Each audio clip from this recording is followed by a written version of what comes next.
दोस्तों, करीब 80 साल का एक बूढ़ा व्यक्ति है और वह अपने बेटे की बहू से 2 लाख रुपए मांगता है। कहता है कि बेटा, मुझे 2 लाख रुपए दो, मुझे 2 लाख रुपए की जरूरत है। यह बात उस महिला को बहुत ही अटपटी लगी। फिर वह महिला है, वह अपने पति से पूछती है। वह अपने पति से कहती है कि तुम्हारे जो पिताजी हैं वह मेरे से 2 लाख रुपए मांग रहे हैं। फिर पहले तो उस बेटे को भी बहुत अटपटा लगा था, लेकिन फिर वह बेटा गुस्से होता हुआ कहता है कि अगर पिताजी 2 लाख रुपए मांग रहे हैं, अगर तुम्हारे पास 2 लाख रुपए हैं तो तुम पिताजी को दे दो ना 2 लाख रुपए। और यह व्यक्ति कहता है कि अगर तुम्हारे पास नहीं है तो मैं दे दूंगा मेरे पिताजी को।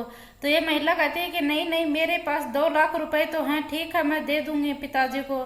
और यह महिला है, यह अपने ससुर जी को 2 लाख रुपए दे देती है। और लगभग यहाँ पर 10 से 12 दिन बीत जाते हैं। 10-12 दिन बीतने के बाद यह जो व्यक्ति है 80 साल का, यह फिर से अपने बेटे से कहता है कि बेटा, मुझे 5 लाख रुपए चाहिए और मुझे 5 लाख रुपए की सख्त जरूरत है। फिर इस व्यक्ति को इसका बेटा कहता है कि पापा जी, कल परसों तो 10-12 दिन लगभग पहले तो तुम्हें 2 लाख रुपए दिए थे, अब तुम्हें 5 लाख रुपए की जरूरत है। आखिरकार आपको इतने पैसे की जरूरत किस लिए पड़ रही है? तो यह जो पिता है, यह अपने बेटे पर गुस्सा करता हुआ कहता है कि मैंने तुम्हारी पढ़ाई के ऊपर लाखों रुपए खर्च कर दिए, तुम्हारे ऊपर करोड़ों रुपए लगा दिए। मैंने तो कभी नहीं ये पूछा कि तुम्हारे ऊपर इतना पैसे कितने लगे हुए हैं। तुम आखिरकार ये सवाल कैसे पूछ सकते हो मुझसे? फिर इसका पिता कहता है कि अगर आज मुझे 5 लाख रुपए की जरूरत पड़ी है तो तुम मुझसे सवाल पे सवाल किए जा रहे हो। फिर ये बेटा कहता है कि पिताजी, आप चिंता मत करो, अगर ऐसी बात है तो मैं आपको तत्काल प्रभाव से 5 लाख रुपए दे दूंगा।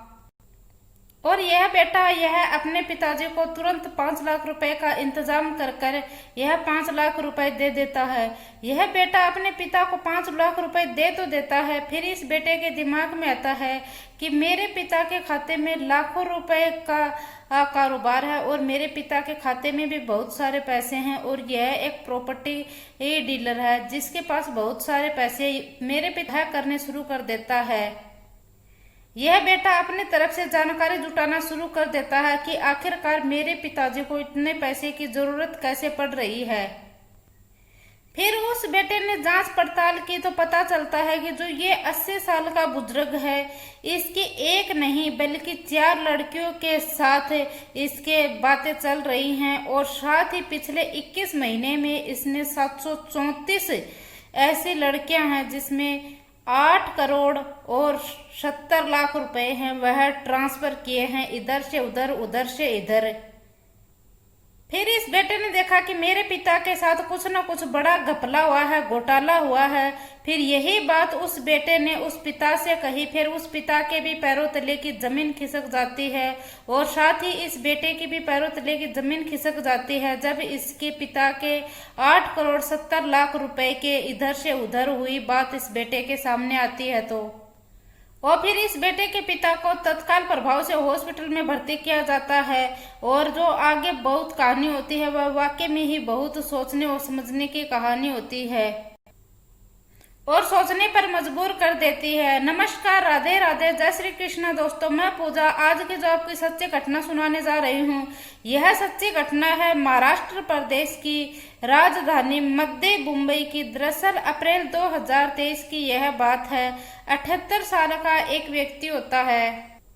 वह व्यक्ति अपने बिजनेस से, अपने धंधे से बिल्कुल एकदम से आराम से था, और पत्नी थी उसकी, वह खत्म हो चुकी थी, और घर में इस व्यक्ति के बेटा और इसकी बहू थी। और यह व्यक्ति का जो टाइम था यह ज्यादातर मोबाइल के ऊपर, अलग अलग प्लेटफॉर्म के ऊपर गुजरता है। और फिर इस व्यक्ति ने फेसबुक के ऊपर यह ज्यादा समय बिताया करता था। और फिर इस व्यक्ति ने एक लड़की मिलती है बहुत ही खूबसूरत, और उस खूबसूरत लड़की का नाम होता है शार्वी, और शार्वी को यह फ्रेंड रिक्वेस्ट भेजता है।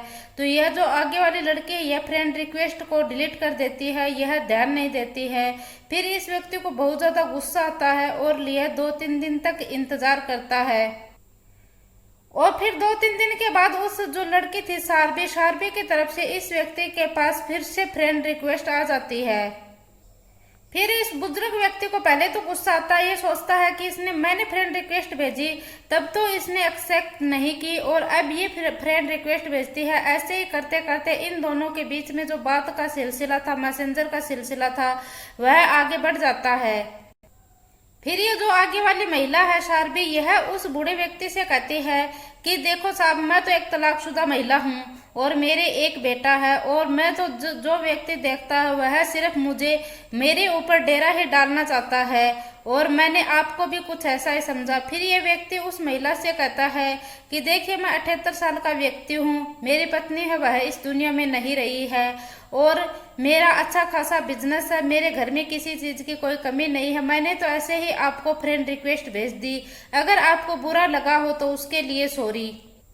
और फिर ये महिला कहती है कि आप तो मुझे ऐसे व्यक्ति नहीं लगे, क्योंकि मैंने आपकी प्रोफाइल है वह चेक की है, और फिर उधर तो ये तलाकशुदा महिला है, इसके साथ इसका एक बेटा है, और उधर ये 78 साल का व्यक्ति जो ये अपने काम काज से, बिजनेस से बिल्कुल फ्री है, इसके हाथ में सिर्फ एक मोबाइल का ही काम है। और पहले तो ये दोनों फेसबुक के ऊपर एक दूसरे से मैसेंजर के ऊपर बातचीत किया करते थे, और फिर यह व्हाट्सएप के जो नंबर हैं वह फेसबुक के ऊपर आदान प्रदान कर लेते हैं। अब चाहे दिन हो रात हो, यह महिला और यह व्यक्ति दोनों आपस में बातचीत किया करते थे। और अब ये 78 साल का व्यक्ति था, इसकी जो जिंदगी का खालीपन था वह दूर हो जाता है, और अब चाहे दिन हो रात हो, वह दोनों आपस में बातचीत किया करते थे। और एक दिन जो ये बातचीत का सिलसिला था दोनों का आपस में, यह टूट जाता है, और 3-4 दिन का समय बीत जाता है। इस महिला से इस व्यक्ति की कोई भी बात नहीं होती है, लेकिन 3-4 दिन के बाद इस महिला का फिर से उस व्यक्ति के पास कॉल आता है। तो ये व्यक्ति कहता है कि आखिर 3-4 दिन तुम कहाँ चली गई थी, तुमसे कोई बातचीत नहीं हुई। तो ये महिला कहती है कि जो मेरा बेटा है वह बीमार हो गया था और मैं उसे हॉस्पिटल लेकर गई थी, और मेरे पास इतने पैसे नहीं थे कि जिससे कि मैं इसका इलाज करा सकूं।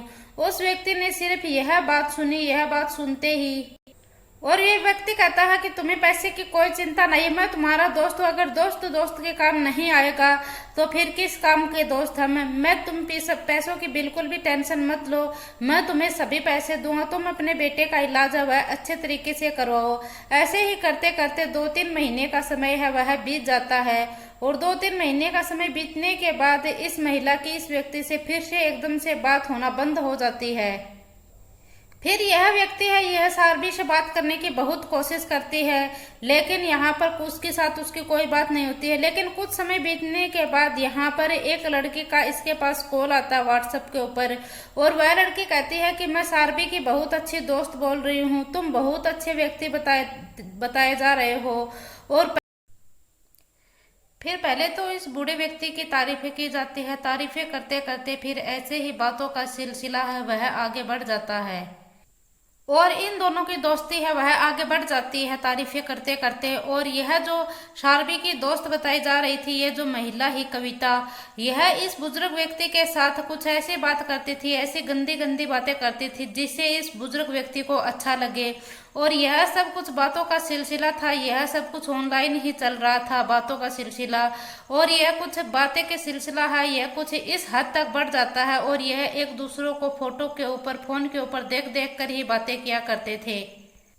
और यह बातों का सिलसिला है, यह कुछ ऐसा ही चलता रहा। फिर इस जो बुजुर्ग व्यक्ति है, चाहे इसका बेडरूम हो, चाहे बाथरूम हो, चाहे घर का और कोई कोना हो, इस महिला ने ऐसी कोई जगह नहीं छोड़ी, ये कविता नाम की महिला, इसने कोई ऐसी जगह नहीं छोड़ी जहां से इस व्यक्ति की जो न्यूड वीडियो और फोटो है वह क्लिक कर लेती है यह। और क्लिक करने के बाद यह इस बुजुर्ग व्यक्ति को है यह ब्लैकमेल करना शुरू कर देती है।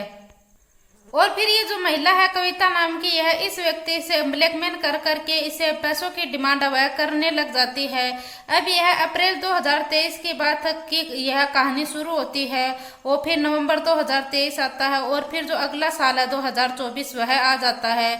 और जैसे जैसे वक्त आगे बढ़ता जा रहा था वैसे वैसे यह कविता है, इसकी डिमांड है वह दिन प्रतिदिन अचानक से बढ़ती ही जा रही हैं। और फिर अचानक से एक दिन इस कविता ने भी इसके पास फोन कॉल वगैरह करना एकदम से बंद कर दिया। फिर इसी तरह है एक इंटरनेशनल कॉल आती है और उस इंटरनेशनल कॉल पर कहा जाता है, उस महिला का नाम होता है दिनाज, और वह कहती है कि, और जो इंटरनेशनल कॉल आता है उस कॉल पर जो महिला बोलती है वह कहती है कि मैं सारवी की छोटी बहन बोल रही हूँ। अगर आपको यकीन नहीं होता तो आपने सारवी से यह सब बातें की हैं और यह चैट की है, यह उस व्यक्ति के फोन के ऊपर वह भेज देती है और कहती है। और फिर वह व्यक्ति सोचता है कि हाँ, अरे वाह, बहुत अच्छी बात है। तो सारवी का कुछ न कुछ तो पता चला, लेकिन कुछ समय के बाद ही पता चला। फिर वह व्यक्ति उस महिला से पूछता है कि सारवी कैसी है, तो वह कहते हैं कि जो उसका बेटा है वह तो बहुत अच्छा हो गया है, उसका तो इलाज हो गया है, लेकिन सारवी है वह बहुत ज्यादा बीमार है, उसको हमने हॉस्पिटल में एडमिट कर रखा है। फिर ये जो दिनाज नाम की महिला यह कहती है कि सारवी बहुत ज्यादा बीमार है, अगर तुम्हें उसकी मदद करनी है तो कुछ पैसे की मदद कर दीजिए।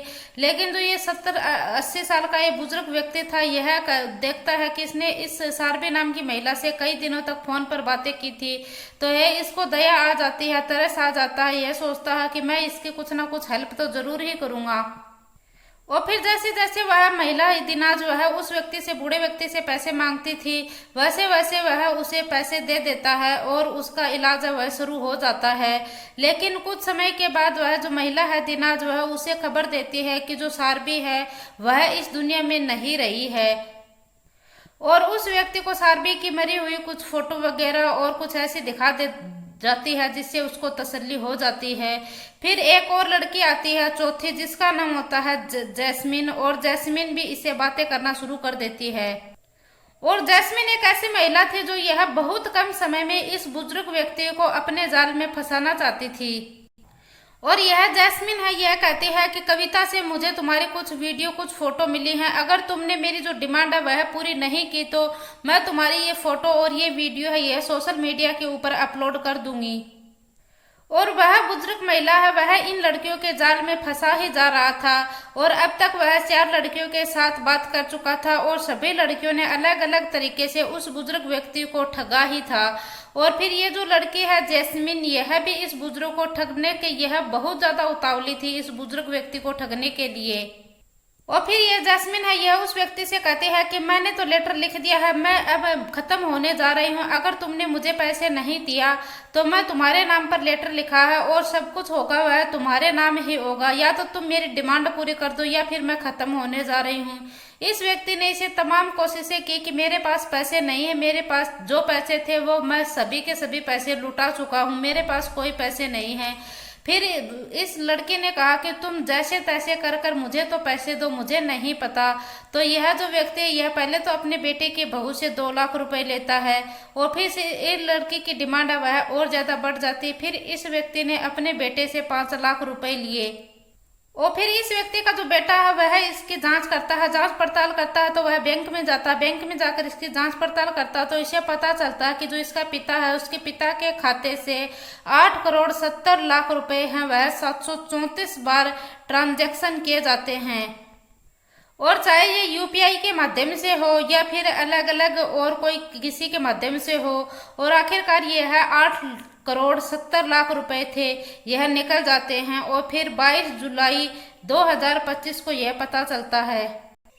यहाँ एक नंबर है, टोल फ्री नंबर है क्राइम साइबर का, वहां पर यह कॉल की जाती है 1930 पर कॉल की जाती है, और उस कॉल पर वहां पर कॉल कर कर यह पूरी कहानी बताई जाती है। और फिर यह नजदीकी पुलिस स्टेशन में जाकर इसकी एफआईआर दर्ज करवाई जाती है।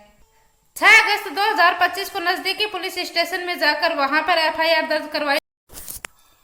फिर जो 80 साल का बुजुर्ग है, इसे पता चलता है कि जो ये 4 लड़कियां हैं अलग अलग, इसे हमदर्दी जताकर इसके ऊपर बहुत ज्यादा प्यार जताकर इसे फरोड़ कर लेती हैं। तो फिर इस जो बुजुर्ग व्यक्ति है यह 80 साल का, इसे एक बीमारी हो जाती है। इसे हम बीमारी तो नहीं कहेंगे, पर यह डोमिनेशिया की एक जगह है, यह डेमोनेशिया एक बीमारी होती है, यह बीमारी हो जाती है इसे, और फिर इसको तुरंत हॉस्पिटल में एडमिट करवाया जाता है। और इसे जैसे एक अल्जाइमर होता है, अल्जाइमर यानी कि एक भूलने की याददाश्त होती है, और ये व्यक्ति है यह अपनी याददाश्त है यह पूरी तरह से, इस व्यक्ति की याददाश्त है वह पूरी तरह से कमजोर हो जाती है। और सामने वाला व्यक्ति उससे क्या बात करना चाहता है यह उसके समझ में नहीं आता है, और बात बात के उस ऊपर उसको बहुत ज्यादा गुस्सा आता है, और सामने वाले व्यक्ति से वह बातचीत करना बंद कर देता है। उसे समय, तारीख, दिन, यह सब कुछ याद रहना बंद हो जाता है, और कुछ ऐसी यह बीमारी है। और वह बुजुर्ग व्यक्ति है, वह कुछ ऐसी बीमारी का अब शिकार है, और अब उसका इलाज चल रहा है, और आखिरकार वह सोचने पर भी मजबूर है कि वह ऐसे ठगी जो साइबर अपराधी हैं उनका शिकारी हो गया है। आखिरकार ऐसा उसके साथ हुआ क्या था, जब दरअसल जैसे यह कहानी सोशल मीडिया के ऊपर लोगों के माध्यम से, सोशल मीडिया के माध्यम से लोगों के सामने आती है 8 अगस्त 2025 को, तो ऐसा कोई वेब पोर्टल नहीं जहां पर यह कहानी आती नहीं। ऐसा कोई जो ऐप है अलग अलग, जैसे कि फेसबुक, इंस्टाग्राम, और हर प्लेटफॉर्म के ऊपर इस कहानी की घटना के बारे में पता चलता है। और चाहे हिंदू टाइम्स हो, अमर उजाला हो, और तमाम जो वेब पोर्टल हैं उनके माध्यम से लोगों को इसके बारे में पता चलता है। और हर जगह एनडीटीवी से लेकर हर जगह वेब पोर्टल के ऊपर यह कहानी है, यह बहुत ही चर्चित कहानी हो गई है। और फिर जो साइबर टीम है वह इन सब की खोजबीन कर रही है, और यह जो जैस्मीन, कविता, सारभी और यह जो महिलाएं हैं, ये सभी हो ना हो ये सभी एक ही महिलाएं हैं, क्या पता यह पुरुष भी हो सकता है। इन सब की तो अभी तक जांच चल रही है। और दोस्तों, इस पूरे घटनाक्रम का सुनाने का उद्देश्य मेरा किसी को दिल को ठेस पहुंचाना नहीं है, किसी को परेशान करना नहीं है, बल्कि आपको जागरूक करना है, सचेत करना है। और दोस्तों, आप भी ऐसे साइबर अपराधियों से बचे रहे, क्योंकि जो अलग अलग प्लेटफॉर्म हैं उनके ऊपर आपको फ्रेंड रिक्वेस्ट भेजते हैं और आपकी तारीफें करते हैं। इस बुजुर्ग व्यक्ति के खाते से 8,70,00,000 रुपए की 734 बार ठगी करी है। तो इस बुजुर्ग व्यक्ति ने अपने बेटे से या अपनी बेटी की बहू से या किसी रिश्तेदार से एक बार भी कोई बात शेयर नहीं की, और इसने जो अपना अकाउंट है वह बिल्कुल ही खाली कर दिया था। आप ऐसे व्यक्तियों के ऊपर बिल्कुल भी विश्वास ना करें। सोशल मीडिया के ऊपर जो अलग अलग फ्रेंड रिक्वेस्ट भेजते हैं, आपके बारे में आपकी तारीफें करते हैं, यह सिर्फ एक साइबर अपराधी हो सकते हैं। आपको भी ठगी के गिरोह में ले सकते हैं। जय हिंद, जय भारत।